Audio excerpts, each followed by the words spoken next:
नमस्ते साथियों। व्याकरण के हम बहुत टॉपिक ढूंढ के लाए हुए हैं, जिसका है ए गुण स्वर संधि, जो दीर्घ स्वर संधि में हम लोग पढ़ते हैं, जिसका स्वर संधि होता है। स्वर संधि में इसको पढ़ते हैं हम लोग। जैसे कि इसका रूल कहता है, यदि अ आ के बाद ई आवे तो मैंने ए में हो जाता है। यदि अ आ के बाद ऊ आवे तो ओ ओ ओ हो जाता है। एक और रूल कहता है, य आ एक और रूल कहता है, यदि अ आ के बाद ई आवे तो और हो जाता है। देखिए, ये उपरका का रूल हम लोग पढ़ते हैं। यदि अ आ के बाद, देखिए इसका रूल यह है। देखिए, अ आ ई आवे तो ए हो जाता है।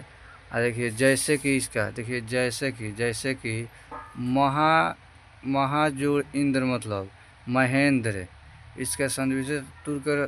जैसे कि गजा, एक और है गजा जोड़ इंद्र मने गजेंद्र।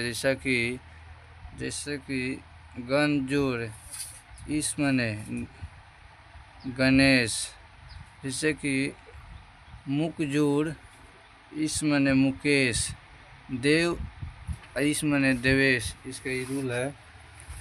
इसका ए वाला रूल, यदि अ आ के बाद ऊ आवे तो ओ हो जाला। देखिए, ओ हो जाला। इसका रूल देखिए, अ आ जोड़ ई आवे तो ऊ, जैसे एकले हो जाता है। देखिए, जैसे कि जन्म जोड़ उत्सव मने जनुत्सव।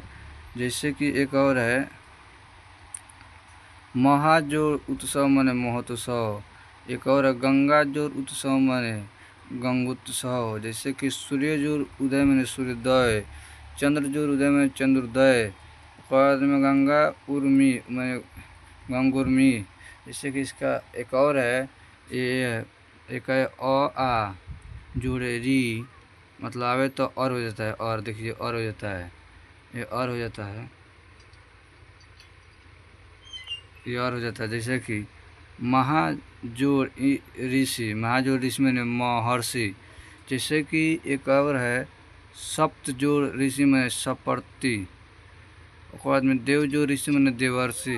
राजा जोड़ ऋषि मैंने राजार्षि।